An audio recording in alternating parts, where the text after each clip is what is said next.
Assalamualaikum warahmatullahi wabarakatuh.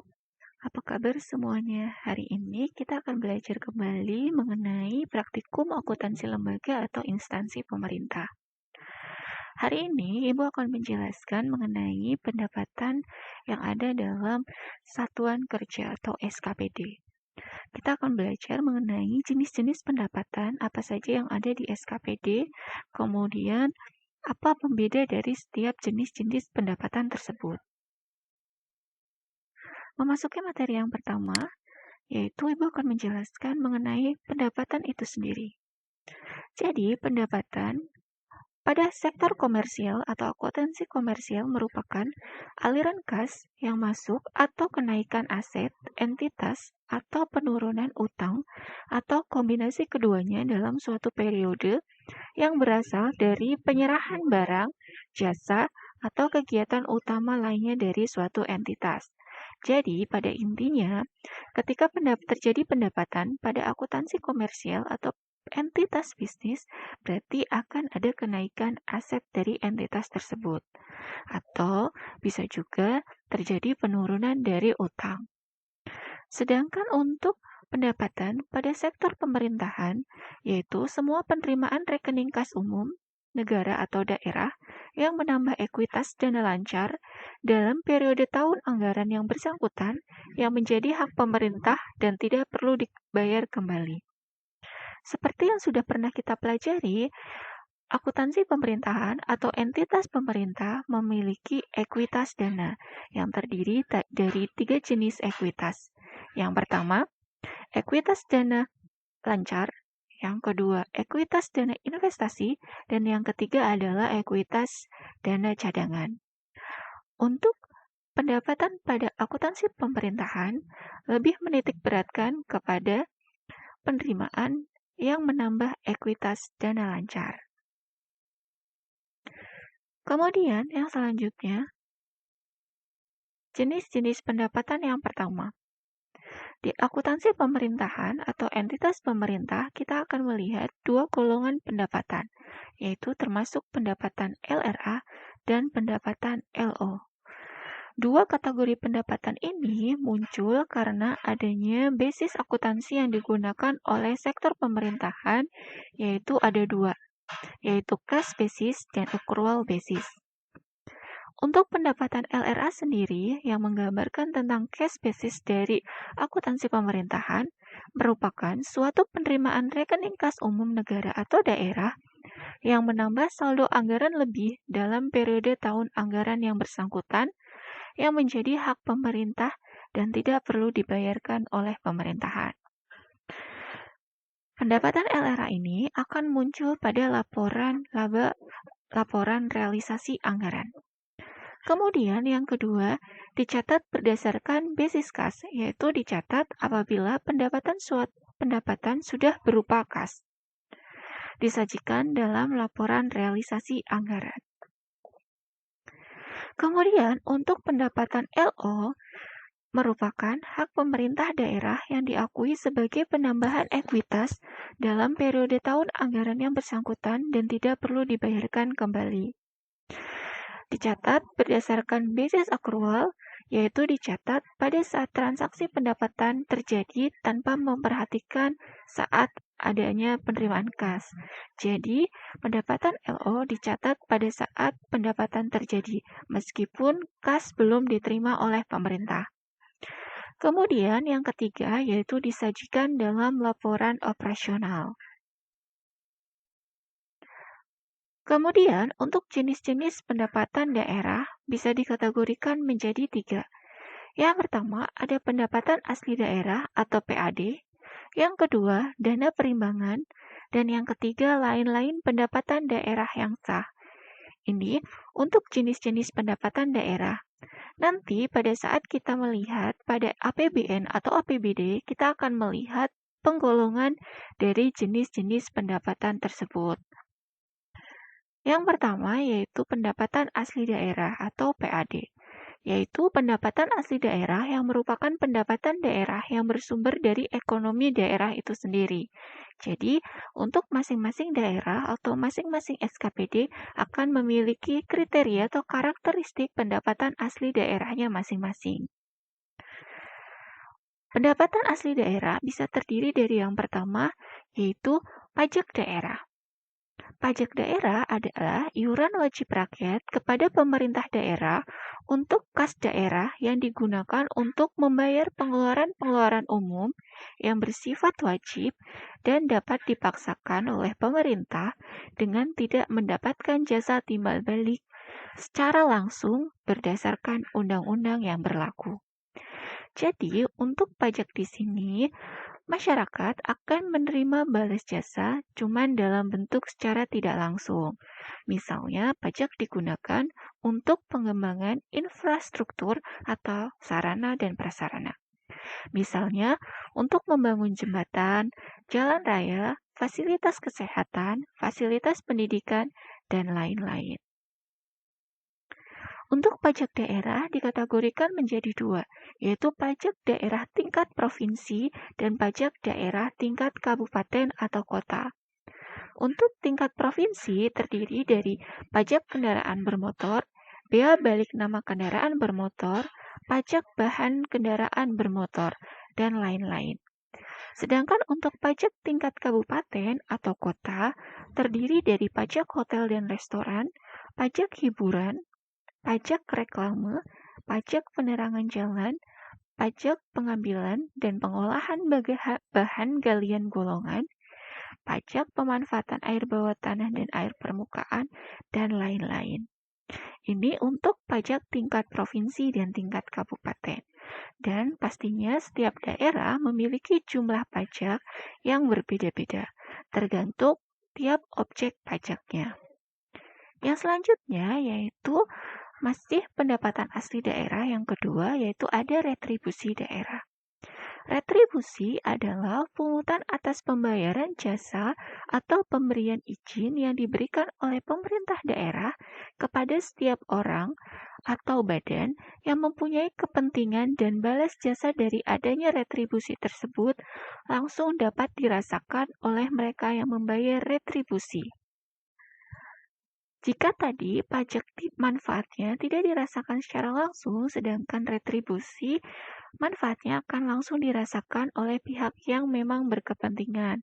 Jadi, kalau pajak dibayarkan oleh semuanya yang memang sudah memenuhi syarat menjadi objek dan subjek pajak, sedangkan retribusi dibayarkan ketika memang kita memerlukan adanya jasa dari retribusi tersebut. Contohnya di sini, retribusi dikategorikan menjadi yang pertama ada retribusi jasa umum, dan yang kedua ada retribusi jasa usaha, dan yang ketiga retribusi perizinan tertentu. Untuk retribusi jasa umum merupakan pungutan atas pelayanan yang disediakan atau diberikan oleh pemerintah daerah yang bertujuan untuk kepentingan umum serta dapat dinikmati oleh orang pribadi atau badan. Jadi, untuk jasa-jasa umum ini lebih ke fasilitas umum, misalnya seperti kesehatan, kemudian bisa juga pendidikan, dan yang lain-lainnya. Misalnya di sini yang termasuk contoh retribusi jasa umum adalah retribusi pelayanan kesehatan. Misalnya ketika kita mendatangi puskesmas, biasanya kita akan diminta untuk membayar sebesar Rp5.000. Itu biasanya digunakan untuk retribusi pelayanan kesehatan. Retribusi pelayanan persampahan atau kebersihan, retribusi penggantian biaya cetak KTP, akta, retribusi pemakaman dan penggabungan mayat, retribusi pelayanan parkir. Ini adalah salah satu contoh retribusi yang sering kita manfaatkan. Contohnya, kita datang ke pusat perbelanjaan, kemudian kita memarkirkan kendaraan bermotor yang kita bawa atau yang kita miliki. Kemudian kita akan dikenakan retribusi pelayanan parkir. Kemudian retribusi pelayanan pasar. Mungkin ketika kalian pernah mendatangin ke pasar grosir atau pasar tradisional, biasanya akan ada petugas yang keliling yang memintai retribusi kepada para pedagang yang ada di pasar. Biasanya besaran retribusinya sebesar Rp2.000 sampai Rp5.000. Kemudian ada retribusi pengujian kendaraan bermotor, retribusi pemeriksaan alat pemadam kebakaran, dan lain-lainnya. Kemudian yang kedua adalah untuk retribusi jasa usaha. Oke. Kalau retribusi jasa usaha di sini disediakan oleh pemerintah daerah dengan memungut prinsip komersial. Jadi biasanya di sini ada profit oriented. Baik itu pelayanan dengan menggunakan atau memanfaatkan kekayaan daerah yang belum secara optimal oleh pemerintah daerah sepanjang belum dapat disediakan oleh pemerintah secara memadai oleh pihak swasta. Maksudnya gimana? Jadi di sini retribusi jasa usaha adalah biasanya untuk fasilitas-fasilitas yang memang di situ ada prinsip komersial atau prinsip mencari laba atau keuntungan. Kemudian biasanya bisa dikelola oleh pemerintah daerah atau bisa juga oleh pihak swasta. Contohnya di sini adalah retribusi pasar grosir atau pertokoan. Jadi di sini nanti bisa dikelola oleh pihak swasta, bisa juga oleh pihak pemerintah daerah. Kemudian retribusi tempat pelelangan, terminal, tempat khusus parkir, tempat penginapan atau pesanggerahan atau villa, rumah potong hewan, pelayanan ke pelabuhan, tempat rekreasi atau olahraga, penyeberangan air, dan penjualan produk usaha. Coba kalian perhatikan, di sini jelas terlihat kayak misalnya pasar grosir. Di situ pasti akan ada profit motifnya. Tempat pelelangan jelas juga, terminal juga karena itu tempat perekonomian berjalan. Dan yang lain-lainnya. Kemudian yang ketiga adalah retribusi yang dikenakan pada perizinan tertentu. Merupakan pungutan yang diberlakukan atas perizinan tertentu oleh pemerintah daerah kepada pribadi atau badan yang dimaksudkan untuk pengawasan atas kegiatan pemanfaatan ruang penggunaan sumber daya alam, barang, sarana, dan fasilitas tertentu demi melindungi kepentingan umum dan menjaga kelestarian lingkungan. Oke. Untuk retribusi perizinan tertentu biasanya berkaitan dengan izin-izin pada saat akan membangun usaha atau kegiatan-kegiatan lainnya. Misalnya di sini ada retribusi izin mendirikan bangunan, kemudian izin tempat penjualan minuman beralkohol, izin gangguan, retribusi izin trayek, izin usaha perikanan, dan perpanjangan izin memperkerjakan tenaga asing. Untuk izin mendirikan bangunan biasanya digunakan oleh pusat-pusat usaha seperti pertokoan, kemudian swalayan, dan yang lain-lainnya. Sedangkan izin tempat penjualan minuman beralkohol karena minuman beralkohol tidak dijual secara bebas atau secara umum, otomatis ketika akan mendirikan usaha yang di dalamnya ada minuman beralkohol, tentu harus mempertimbangkan atau memenuhi syarat-syarat tertentu. Biasanya di mana ada tempat penjualan minuman beralkohol? Biasanya kalau misalnya kita contohkan di Bali, di mana di Bali itu banyak sekali wisatawan asing, di mana biasanya wisatawan asing itu mengkonsumsi minuman beralkohol secara bebas. Otomatis di sana di tempat-tempat kafe atau misalnya tempat-tempat yang lain ada yang memang menyediakan alkohol, cuman memang harus ada izinnya dulu. Kemudian yang selanjutnya izin trayek.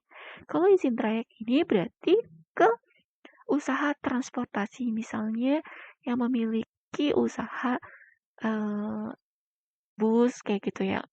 Misalnya contohnya kayak efisiensi dan yang lain-lainnya. Itu untuk retribusi. Kemudian yang ketiga adalah pendapatan asli daerah yang berupa bagian laba usaha daerah. Bagian laba usaha daerah merupakan penerimaan daerah yang berasal dari hasil perusahaan milik daerah dan pengelolaan kekayaan daerah yang dipisahkan. Jadi biasanya setiap pemerintah daerah memiliki BUMD atau badan usaha milik daerah, di mana sebagian besar dari modalnya dimiliki oleh pemerintah daerah, jadi lebih dari setengahnya, minimal 51%.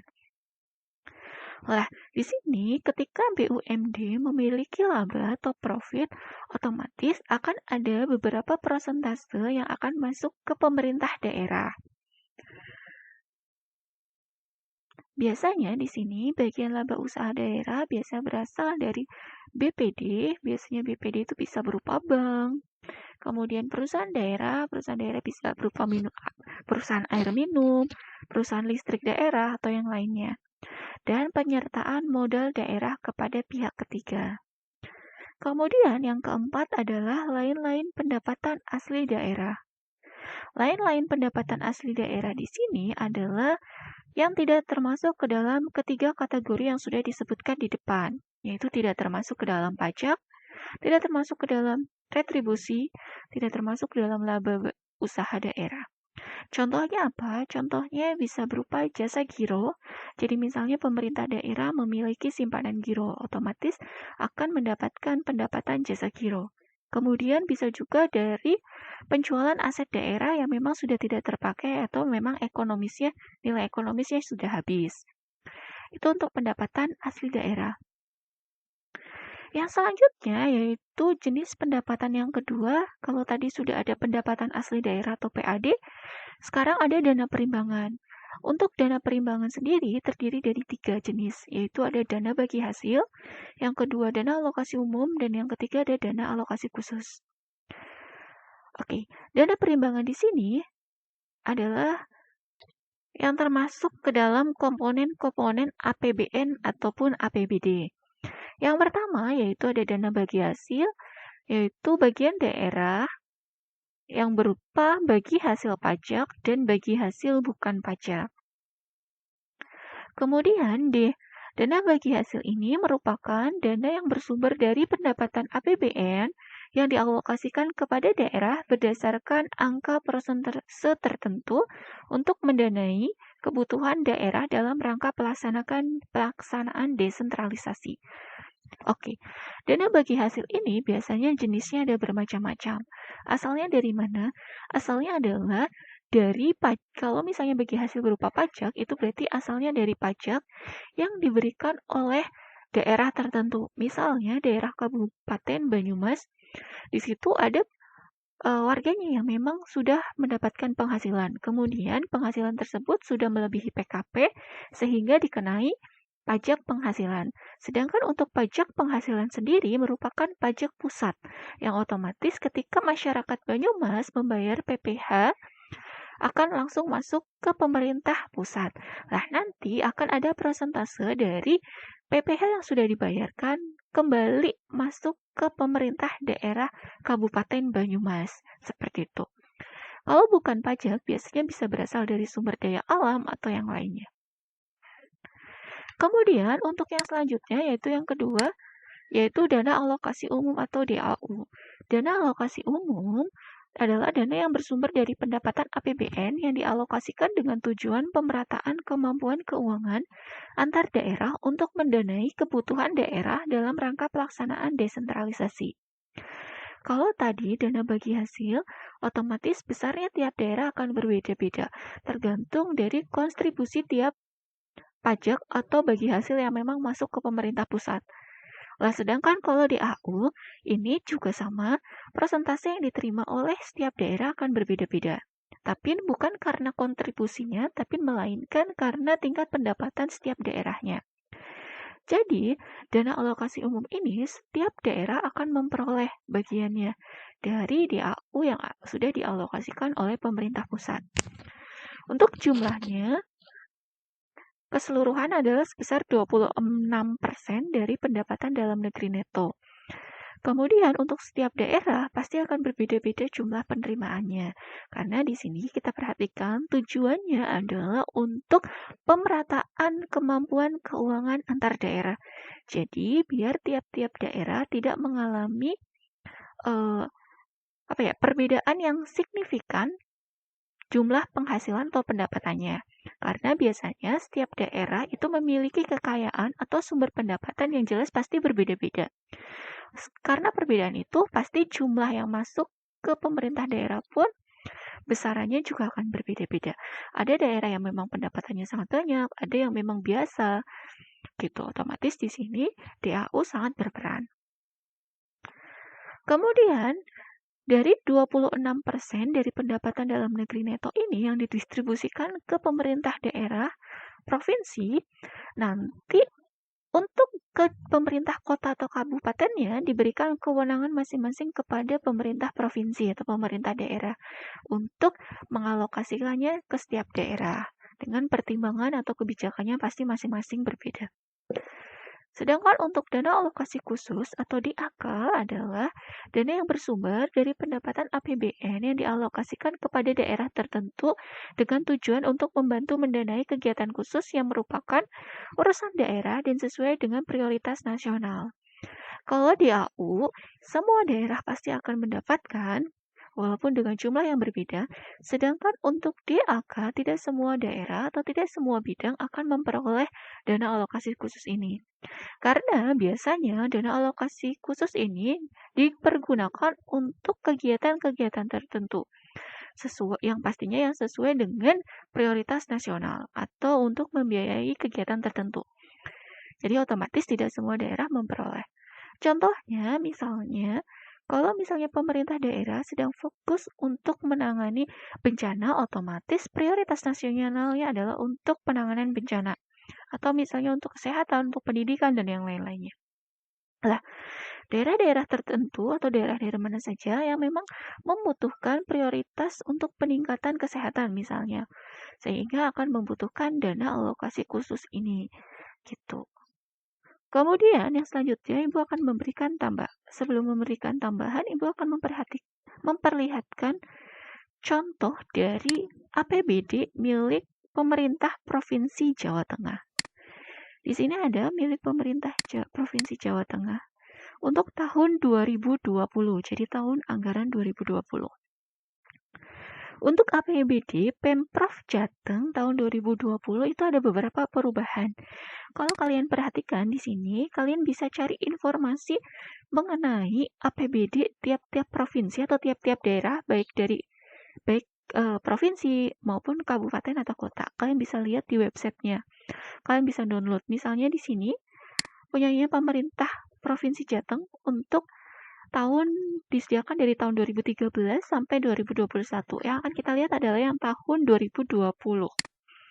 Untuk tahun 2020 di sini ada beberapa file yang bisa kalian lihat mengenai perubahan dari APBD tahun 2020. Oke, di sini ada nih Pergub, Rapergub gabungan 2020 kan ada perubahan. Yang akan kita lihat adalah untuk APBD-nya. Di sini kalian bisa lihat ada pasal 1 di sini anggaran belanja untuk tahun 2020 awalnya itu ini berapa nolnya banyak banget jadi kalian bisa lihat yaitu ada berapa digit, ada 6, 12, ada 15 digit. Oke. Semula segini jadi berkurang, jadi lebih sedikit ya anggarannya.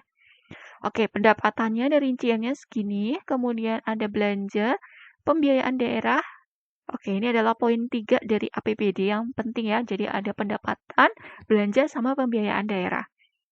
Kemudian di sini adalah untuk rinciannya yang akan kita lihat. Kalian bisa lihat, oke ini adalah untuk rinciannya. Kita fokusnya sama aja ya, kita fokusnya ke yang setelah perubahan aja, yang kolom setelah perubahan. Karena kita cuma mau lihat poin uraiannya saja. Jadi di sini kalian lihat pendapatan, kemarin kita sudah belajar mengenai bagian akuntansi standar BAS, di mana mulai dari kepala 1 sampai kepala 9. Jadi kalian harus perhatikan ini ada kepalanya, ini ada nomor urutnya untuk akunnya. Di sini kita bisa lihat untuk yang pertama adalah pendapatan. Ada pendapatan asli daerah. Ini berupa pendapatan pajak daerah. Lihat, untuk pajak kendaraan daerah yang berupa motor aja jenisnya ada macam-macam nih. Digolongkan berdasar jenis-jenisnya yang berbeda-beda. Oke, berdasarkan yang beda-beda sampai balik nama kendaraan bermotor. Kemudian ada juga yang bahan bakar yang tadi sudah disebutkan. Kemudian yang kedua berasal dari retribusi daerah. Di sini ada retribusi jasa umum, jasa usaha, kemudian ada retribusi perizinan tertentu. Untuk retribusi jasa umum, di sini ada pelayanan kesehatan bagi balai pengobatan, biaya cetak peta, dan biaya pendidikan. Jasa umum kan jenisnya ada banyak ya, sedangkan kalau di pemerintah Provinsi Jateng hanya 3 aja adanya. Jadi tiap daerah pasti berbeda-beda. Kemudian untuk retribusi jasa usahanya, di sini ada pemakaian kekayaan daerah berupa penyewaan tanah, bangunan, laboratorium, ruangan, ada tempat penyelelangan hasil hutan, sampai dengan di sini ada penjualan produksi usaha daerah sampai kekayaan daerah. Kemudian ada retribusi tertentu. Retribusi tertentu di sini ada izin trayek, izin usaha perikanan, sama ada izin mempekerjakan tenaga asing. Oke, kalau ini pengelolaan daerah yang dipisahkan atau bagian laba usaha daerah, di sini pemerintah provinsi daerah Jateng itu punya badan usaha mulai dari PT Bank Jateng. Kemudian ada BPR, BKK, PDAB Tirta Utama, ini berarti pengelolaan air. Kemudian PT Wijaya Kusuma, asuransi bangun sampai jam kerja. Ini ada macam-macam ya. Nah, sedangkan untuk pendapatan asli daerah yang lain-lain, ya ada jasa giro, penjualan hasil pertanian, penjualan kendaraan dinas, ini berarti karena ada penjualan dari aset. Kemudian selanjutnya ada bunga deposito juga, ada pendapatan denda pajak. Ini misalnya kalau ada keterlambatan. Kemudian sampai ke situ itu pendapatan asli daerah. Kemudian di sini ada dana perimbangan, yaitu ada dana bagi hasil dari pajak atau bukan pajak, misalnya dari bumi bangunan, pajak penghasilan, cukai tembakau, bagian sumber daya alam, provinsi sampai pertambangan atau migas. Sedangkan kalau dana alokasi umum di sini ada dana alokasi khususnya ada dari bidang pendidikan, kesehatan, fisik itu berarti buat buat pembangunan ya. Kemudian ada infrastruktur jalan, infrastruktur irigasi, kelautan, sampai pertanian. Dan ada lain-lain. Kalau pendapatan daerah lain-lainnya saja ada hibah, dana insentif daerah. Itu untuk pendapatan yang kita pelajarin. Oke, untuk belanja nanti akan kita pelajarin kembali. Kembali ke sini.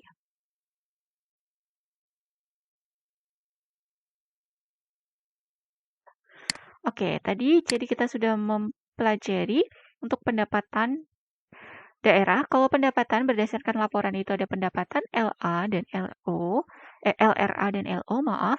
Kemudian untuk jenis-jenis pendapatan sendiri yang bisa kita lihat di APBN atau APBD, itu ada pendapatan asli daerah atau PAD yang terdiri dari pajak daerah, retribusi daerah, bagian laba usaha daerah, kemudian pendapatan lain-lain yang sah. Kemudian yang kedua, dari dana perimbangan, yaitu asalnya dari APBN atau APBD yang berupa dana bagi hasil, dana alokasi umum, dan dana alokasi khusus. Dan yang ketiga, ada pendapatan lain-lain daerah, yaitu bisa berasal dari penjualan aset dan yang lainnya. Oke, semoga penjelasan mengenai pendapatan bisa membuat kalian sedikit atau bahkan banyak lebih jelas. Ketika kalian belum jelas atau belum paham, silakan untuk didengarkan ulang penjelasan dan dibaca materinya. Nanti untuk pencatatannya Ibu akan memberikan sedikit contoh pencatatan dari pendapatan itu sendiri. Oke, terima kasih. Wassalamualaikum warahmatullahi wabarakatuh.